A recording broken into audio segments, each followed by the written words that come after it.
Hi hello friends, ಎಲ್ಲರೂ ಹೇಗಿದ್ದೀರಾ? ಎಲ್ಲರೂ ಚೆನ್ನಾಗಿದ್ದೀರಾ ಅಂತ ತಿಳ್ಕೊತಾ ಇವತ್ತಿನ ವಿಡಿಯೋ ಶುರು ಮಾಡೋಣ. ಇವತ್ತಿನ ವಿಡಿಯೋದಲ್ಲಿ ನಾನು ಮಟನ್ ಗ್ರೇವಿ ಮಾಡೋದು ಹೇಗೆ ಅಂತ ತೋರಿಸ್ತಾ ಇದ್ದೀನಿ. ನಾನು ಆಲ್ರೆಡಿ ಬೇರೆ ವಿಡಿಯೋ ಮಾಡಿದ್ದೆ, ಸೊ ಇದು ಸ್ವಲ್ಪ ಡಿಫ್ರೆಂಟಾಗಿ ಮಾಡ್ತಾ ಇದ್ದೀನಿ. ಸೊ ದಯಮಾಡಿ ಎಲ್ಲರೂ ವಿಡಿಯೋನ ಮೊದಲಿಂದ ಕೊನೆ ತನಕ ನೋಡಿ, ಎಲ್ಲೂ ಸ್ಕಿಪ್ ಮಾಡಬೇಡಿ. ಫಸ್ಟು ಮಟನ್ನ ನಾವು ಬೇಯಿಸ್ಕೋಬೇಕು. ಅದಕ್ಕೆ ನಾನಿಲ್ಲಿ ಒಂದು ಕುಕ್ಕರ್ ತೊಗೊಂಡು ಸ್ವಲ್ಪ ಆಯಿಲ್ ಹಾಕಿ ಅದಕ್ಕೆ ಕಾದ ನಂತರ ಸ್ವಲ್ಪ ಕಸೂರಿ ಮೇಥಿ ಹಾಗೆ ಸಬ್ಬಸಿಗೆ ಸೊಪ್ಪು ಹಾಕಿದ್ದೀನಿ.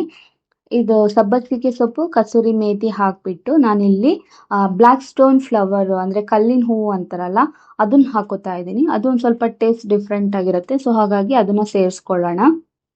ಅದ್ರ ಜೊತೆಗೇನೆ ಶುಂಠಿ ಮತ್ತು ಬೆಳ್ಳುಳ್ಳಿನ ಸ್ವಲ್ಪ ಜಜ್ಜಿರೋದು ಹಾಕೊಳ್ಳೋಣ. ಒಂದು ಎರಡೆರಡು ಪೀಸ್ ಆದರೆ ಸಾಕು, ತುಂಬ ಜಾಸ್ತಿ ಬೇಡ. ಯಾಕಂದರೆ ಮತ್ತೆ ನಾವಿಲ್ಲಿ ಎರಡು ಥರ ಮಸಾಲ ಮಾಡ್ತಾ ಇದ್ದೀವಿ, ಹಾಗಾಗಿ ಇಲ್ಲಿ ಸ್ವಲ್ಪ ಹಾಕ್ಕೊಂಡ್ರೆ ಸಾಕು ಬೇಯಿಸ್ಕೊಳ್ಳೋದಕ್ಕೆ. ಈಗ ನಾನಿಲ್ಲಿ ಮಟನ್ ಹಾಕ್ತಾ ಇದ್ದೀನಿ. ಮಟನ್ ಹಾಕಿಬಿಟ್ಟು ಸ್ವಲ್ಪ ಲೈಟಾಗಿ ಇಲ್ಲಿ ಫ್ರೈ ಮಾಡೋಣ. ಮತ್ತು ಇದಕ್ಕೆ ಇನ್ನೂ ಒಂದು ಹಸಿಮೆಣಸಿನ್ಕಾಯಿ ಹಾಗೆ ಬ್ಲ್ಯಾಕ್ ಪೇಪರ್, ಮೆಣಸಿನ ಪುಡಿ ಬೇಕು, ಮತ್ತು ಕೊತ್ತಂಬರಿ ಸೊಪ್ಪು, ಉಪ್ಪು ಮತ್ತು ಅರಿಶಿಣದ ಪುಡಿ, ಇದಿಷ್ಟನ್ನು ಇದಕ್ಕೆ ಸೇರಿಸ್ಕೋಬೇಕಾಗತ್ತೆ. ಈಗ ನಾನಿಲ್ಲಿ ಮಟನ್ ಹಾಕಿದ ಮೇಲೆ ಇದನ್ನು ಒಂದು ರೌಂಡ್ ಈ ಥರ ನೀಟಾಗಿ ಮಿಕ್ಸ್ ಮಾಡ್ಕೋತೀನಿ. ತುಂಬ ಫಾಸ್ಟಾಗಿ ಕ್ವಿಕ್ಕಾಗಿ ಮಾಡ್ಬೋದು ಬೇಯಿಸ್ಕೊಂಬಿಟ್ರೆ. ಸೊ ಹಾಗಾಗಿ ಮೊದಲಿಂದ ಕೊನೆ ತನಕ ವಿಡಿಯೋ ನೋಡಿ, ಇಲ್ಲಾಂದರೆ ಗೊತ್ತಾಗಲ್ಲ ಏನೇನು ಹಾಕಿರ್ತೀನಿ ಅಂತ ಹೇಳಿ. ಸೊ ಇದು ಬೇರೆ ಥರನೇ ಟೇಸ್ಟ್ ಬರುತ್ತೆ ಎರಡೆರಡು ಮಸಾಲ ಮಾಡೋದ್ರಿಂದ. ಈಗ ನಾನಿಲ್ಲಿ ಅರಿಶಿಣದ ಪುಡಿ ಹಾಗೆ ಮತ್ತು ಉಪ್ಪು ಹಾಕಿದ್ದೀನಿ. ಒಂದು ರೌಂಡ್ ಎಲ್ಲನೂ ಮಿಕ್ಸ್ ಮಾಡ್ತೀನಿ. ಈ ಥರ ಎಲ್ಲ ನೀಟಾಗಿ ಮಾಡಿ ಒಂದು ರೌಂಡ್ ತಿರುಗಿಸ್ಕೋಬೇಕು. ನೋಡಿ, ನಾನಿಲ್ಲಿ 1 kg ಮಟನ್ ಮಾಡ್ತಾ ಇರೋದು. ಸೊ ನೀವು ಏನಾದರೂ ಜಾಸ್ತಿ ಕುರಿ ಮಟನ್ ತೊಗೊಂಡಿದ್ರೆ ಅದಕ್ಕೆ ನೀವು ಸ್ವಲ್ಪ ಎಲ್ಲ ಜಾಸ್ತಿ ಹಾಕ್ಕೋಬೇಕಾಗತ್ತೆ. ಏನೇನು ನಾವು ಪದಾರ್ಥಗಳು ಹಾಕ್ತೀವಿ ಅದೆಲ್ಲ ಜಾಸ್ತಿ ಹಾಕ್ಕೊಳ್ಳಿ. ಇಲ್ಲಿ ನಾನು 1 kg ಮಾಡೋದನ್ನ ತೋರಿಸ್ತಾ ಇದ್ದೀನಿ. ಈಗ ನಾನಿಲ್ಲಿ ಬ್ಲ್ಯಾಕ್ ಪೇಪರ್ ಸ್ವಲ್ಪ ಹಾಕಿದೆ ಇದಕ್ಕೆ. ಬ್ಲ್ಯಾಕ್ ಪೇಪರ್ ಹಾಕಾದ್ಮೇಲೆ ಮತ್ತೊಂದು ರೌಂಡ್ ನಾನಿಲ್ಲಿ ತಿರುಗಿಸ್ತೀನಿ ಇದನ್ನು. ಹಾಗೆ ಒಂದು ಹಸಿಮೆಣಸಿನ್ಕಾಯಿ ಹಾಕ್ಕೋಬೇಕು, ಮತ್ತು ಕೊತ್ತಂಬರಿ ಸೊಪ್ಪು ಹಾಕ್ಕೋಬೇಕು. ಈಗ ನಾನು ಇದಕ್ಕೆ ಸ್ವಲ್ಪ ನೀರು ಹಾಕಿಬಿಟ್ಟು ತಿರುಗಿಸ್ಕೊಳ್ಳೋಣ. ಕೊತ್ತಂಬರಿ ಸೊಪ್ಪು ಹಾಕ್ತಾ ಇದ್ದೀನಿ. ಸ್ವಲ್ಪ ಕೊತ್ತಂಬರಿ ಸೊಪ್ಪು ಹಾಕಿ ಈಗ ನಾನು ನೀರು ಹಾಕ್ತಾ ಇದ್ದೀನಿ. ಮತ್ತು ಒಂದು ಹಸಿಮೆಣಸಿನ್ಕಾಯಿ ಹಾಕ್ಕೊಳ್ಳೋಣ. ನಿಮಗೆ ಖಾರ ಇಲ್ಲೇ ಜಾಸ್ತಿ ಹಾಕ್ಕೊಬೇಕಂತ ಏನಿಲ್ಲ, ಯಾಕಂದರೆ ನಾನಿಲ್ಲಿ ನೆಕ್ಸ್ಟು ಇದು ಏನು ನೀರಿರುತ್ತಲ್ಲ, ನಾನು ಇದನ್ನು ಯೂಸ್ ಮಾಡಲ್ಲ. ಇದನ್ನು ಹಾಗೆ ಸಪ್ರೇಟಾಗಿ ತೆಗೆದಿಟ್ಕೊಂಡು ಸೂಪಿಗೆ ಇಟ್ಕೊಂಡ್ಬಿಡ್ತೀನಿ. ಹಾಗಾಗಿ ನಾನು ಇದಕ್ಕೆ ಎಲ್ಲ ಜಾಸ್ತಿ ಹಾಕ್ತಾ ಇಲ್ಲ. ಇಲ್ಲಿ ನೀರನ್ನು ಸೇರಿಸೋದಾದರೆ ನೀವು ಬೇಕಿದ್ರೆ ಹಾಕೋಬೋದು, ನಾನು ಇಲ್ಲಿ ಸೇರಿಸ್ತಾ ಇಲ್ಲ. ಸೊ ಈಗ ಇದು ಕುಕ್ಕರ್ ಮುಚ್ಚಿಬಿಟ್ಟು ಬೇಯಿಸ್ಕೊಳ್ಳೋಣ. ಇನ್ನೊಂದು ಕಡೆ ಮಸಾಲ ಮಾಡೋದಕ್ಕೆ ನಾನಿಲ್ಲಿ ಒಂದು ಮಿಕ್ಸಿ ಜಾರ್ಗೆ ಗೋಡಂಬಿ ಹಾಗೆ ಹುರುಗಡಲೆ ಹಾಕಬೇಕು. ಒಂದು 4-5 ಸ್ವಲ್ಪ ತೊಗೊಬೇಕು. ಹಾಗೆ ಬೆಳ್ಳುಳ್ಳಿ ಮತ್ತು ಶುಂಠಿ ಹಾಗೆ ಚಕ್ಕೆ, kasuri methi, black stone flower ಮತ್ತು ಲವಂಗ ಬೇಕು. ನೋಡಿದ್ರಲ್ಲ, ಇದಿಷ್ಟನ್ನು ಹಾಕಿಬಿಟ್ಟು ಇದಕ್ಕೆ ತೆಂಗಿನ ತುರಿನ ಹಾಕಿಬಿಟ್ಟು ರುಬ್ಕೋಬೇಕು. ಇದಿಷ್ಟು ಹಾಕಿ, ಇದೇನು ನಾವಿಲ್ಲಿ ಎಣ್ಣೆಲಿ ಹುರಿಬಾರ್ದು, ಹಾಗೆಯೇ ತೆಂಗಿನಕಾಯಿನ ಹಾಕಿಬಿಟ್ಟು ಇದು ಒಂದು ಪೇಸ್ಟು ಸಪ್ರೇಟಾಗಿ ಮಾಡ್ಕೊಳ್ಳೋಣ. ಮತ್ತು ನಾನು ಅದಕ್ಕೆ ಸ್ವಲ್ಪ ಗಸಗಸೆ ಹಾಕಿದ್ದೀನಿ. ಗಸಗಸೆ ಹಾಕಿಬಿಟ್ಟು ಪೇಸ್ಟ್ ಮಾಡ್ಕೋಬೇಕು. ಇದಿಷ್ಟು ಒಂದು ಪೇಸ್ಟ್ ರೆಡಿ ಆಗಿದೆ. ಈಗ ಸ್ವಲ್ಪ ಚಿಲ್ಲಿ ಮಸಾಲ ಇನ್ನೊಂದು ರೆಡಿ ಮಾಡಬೇಕಲ್ಲ, ಅದಕ್ಕೆ ಪ್ಯಾನ್ ಇಟ್ಬಿಟ್ಟು ಸ್ವಲ್ಪ ಎಣ್ಣೆ, ಈರುಳ್ಳಿ ಹಾಕಿಬಿಟ್ಟು ಹುರಿಯೋಣ. ಹಾಗೆ ಇಲ್ಲಿ ನಾನು ಹಸಿಮೆಣಸಿನ್ಕಾಯಿ ಹಾಕ್ತಾ ಇದ್ದೀನಿ. ಹಸಿಮೆಣಸಿನ್ಕಾಯಿನ ಸ್ವಲ್ಪ ಹಾಕಿಬಿಟ್ಟು ಈ ಥರ ಬಾಡಿಸ್ಕೊಳ್ಳೋಣ. ಈರುಳ್ಳಿ ಮತ್ತು ಹಸಿಮೆಣಸಿನ್ಕಾಯಿ. ಈಗ ನಾನು ಇದಕ್ಕೆ ಟೊಮೊಟೊ ಹಣ್ಣು ಹಾಕಿದ್ದೀನಿ. ಅದು ಬೇರೆ ಸಪ್ರೇಟ್ ಮಸಾಲ, ಇದು ಬೇರೆ ಸಪ್ರೇಟ್ ಮಸಾಲ ಮಾಡ್ಕೋಬೇಕು. ಈಗ ಇಲ್ಲಿ ನಾನು ಒಂದು ಮಸಾಲದ ಎಲೆ ಹಾಕ್ತಾ ಇದ್ದೀನಿ, ಪಲಾವ್ ಎಲೆ. ಹಾಗೆ ಇದಕ್ಕೂ ನಾನು ಸ್ವಲ್ಪ ಸಬ್ಬಸಿಗೆ ಸೊಪ್ಪು, ಕೊತ್ತಂಬರಿ ಸೊಪ್ಪು ಹಾಕ್ತಾ ಇದ್ದೀನಿ. ಸಬ್ಬಸಿಗೆ ಸೊಪ್ಪು ಒಂಥರ ಸ್ಮೆಲ್ ಡಿಫ್ರೆಂಟ್ ಆಗಿರುತ್ತೆ, ಹಾಗಾಗಿ ನಿಮ್ಗೆ ಇಷ್ಟ ಇಲ್ಲ ಅಂದರೆ ಬೇಕಿದ್ರೆ ಚೂರು ಹಾಕ್ಕೊಳ್ಳಿ ಲೈಟಾಗಿ. ಇಲ್ಲ ಬೇಡ ಅಂದ್ರೂ ನೀವು ಸ್ಕಿಪ್ ಮಾಡ್ಬೋದು, ತೊಂದರೆ ಇಲ್ಲ. ನಾನು ಸ್ವಲ್ಪ ಜಾಸ್ತಿ ಹಾಕಿದ್ದೀನಿ. ಈಗ ನಾನಿಲ್ಲಿ ಧನಿಯಾ ಕಾಳು ಸೇರಿಸ್ಕೊತಾ ಇದ್ದೀನಿ. ಧನಿಯಾ ಕಾಳನ್ನ ಹಾಕಿಬಿಟ್ಟು ಬಾಡಿಸ್ಕೊಬೇಕು. ಪೌಡರ್ ಹಾಕ್ಬೋದು, ಬಟ್ ನಾವಿಲ್ಲಿ ಸ್ವಲ್ಪ ಗ್ರೇವಿ ಸ್ವಲ್ಪ ಚೆನ್ನಾಗಿ ಆಗಲಿ ಅಂದ್ಬಿಟ್ಟು ನಾನು ಈ ಥರನೇ ಸೇರಿಸ್ಕೊಳ್ಳೋದು. ಯೂಶ್ವಲಿ ಮಟನ್ಗೆ ನಾವು ಮತ್ತು ನಾನ್ ವೆಜ್ಗೆಲ್ಲ ಈ ಥರನೇ ಮಾಡ್ಕೋಬೇಕು, ಅವಾಗ ಚೆನ್ನಾಗಿರುತ್ತೆ.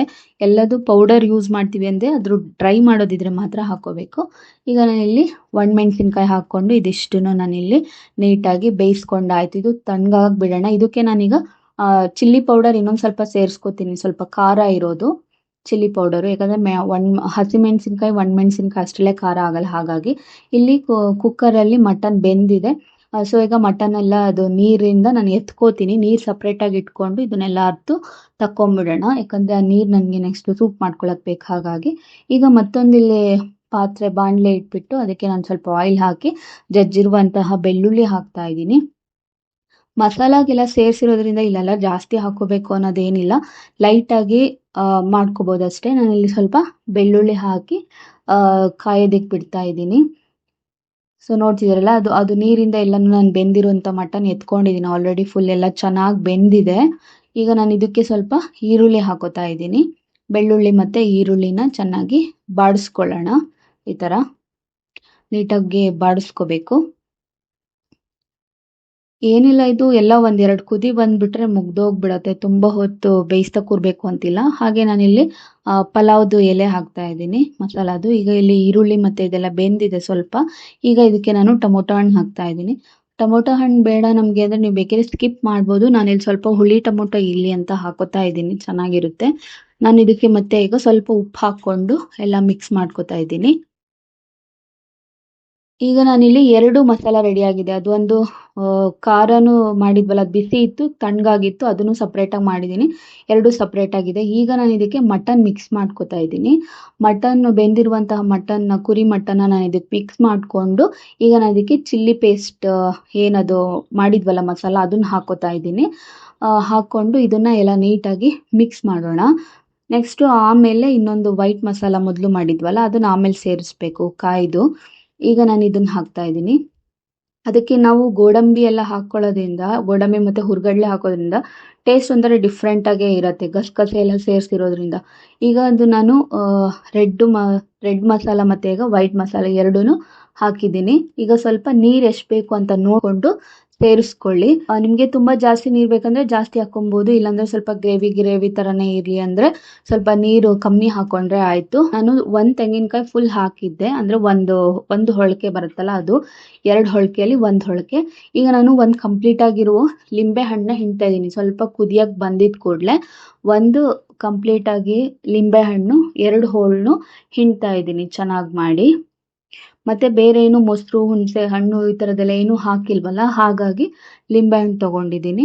ಹುಳಿ ಕಮ್ಮಿ ಆಯಿತು ಅನಿಸಿದ್ರೆ ನೀವು ಬೇಕಿದ್ರೆ ಇನ್ನೊಂದು ಲಿಂಬೆಹಣ್ಣು ಹಾಕ್ಕೊಬೋದು. ಈಗ ನೋಡಿ, ಇಷ್ಟು ದಪ್ಪ ಮಸಾಲ ನಾನು ಅಂದರೆ ಇಟ್ಕೊಂಡಿದ್ದೀನಿ. ತುಂಬ ಜಾಸ್ತಿ ನೀರು ಹಾಕಿದರೆ ಅಷ್ಟು ಚೆನ್ನಾಗಿ ಅನಿಸಲ್ಲ. ಸೊ ಹಾಗಾಗಿ ಇಷ್ಟು ನೀರು ಸಾಕು ಇದಕ್ಕೆ. ನೋಡಿ ಎಷ್ಟು ಚೆನ್ನಾಗಿ ಕುದೀತಾ ಇದೆ, ನೀವು ನೋಡ್ತಿರ್ಬೋದು ಎಷ್ಟು ಚಂದ ಆಗಿದೆ ಅಂತ. ಈಗ ಇದು ಬೆಂದಿದೆ, ನಾನು ನಿಮಗೆ ತೋರಿಸ್ತೀನಿ ಒಂದು ಬೌಲ್ಗೆ ಹಾಕಿಬಿಟ್ಟು. ಇದಕ್ಕೆ ಸ್ವಲ್ಪ ಕೊತ್ತಂಬರಿ ಸೊಪ್ಪು ಹಾಕಿದರೆ ಫೈನಲಿ ಮುಗೀತು. ಸೊ ನೋಡ್ತಿದ್ದೀರಲ್ಲ, ನಮ್ಮ ಈ ಮಟನ್ ಗ್ರೇವಿ, ಮಟನ್ ಮಸಾಲ ನಿಮಗೆ ಇಷ್ಟ ಆಗಿದ್ದರೆ ದಯವಿಟ್ಟು ನಮ್ಮ ತಶ್ವಿನ್ ಇನ್ಫೋ ಚಾನಲ್ನ ಸಬ್ಸ್ಕ್ರೈಬ್ ಮಾಡಿ. ಹಾಗೆ ನಮ್ಮ ವಿಡಿಯೋನ ಎಲ್ಲ ವಾಚ್ ಮಾಡಿ. ಎಲ್ಲ ನಿಮ್ಗೆ ಇಷ್ಟ ಆಗಿದ್ದರೆ ಎಲ್ಲ ವಿಡಿಯೋಗೂ ನೀವು ನೋಡಿಬಿಟ್ಟು ಲೈಕ್ ಮಾಡಿ, ಸಪೋರ್ಟ್ ಮಾಡಿ ಅಂತ ಹೇಳ್ತಾ, ಇದೇ ಥರ ಬೇರೆ ಬೇರೆ ವಿಡಿಯೋ ಜೊತೆಗೆ ಸಿಗ್ತೀನಿ. ಅಲ್ಲಿವರೆಗೂ tata, bye bye. Thank you so much friends.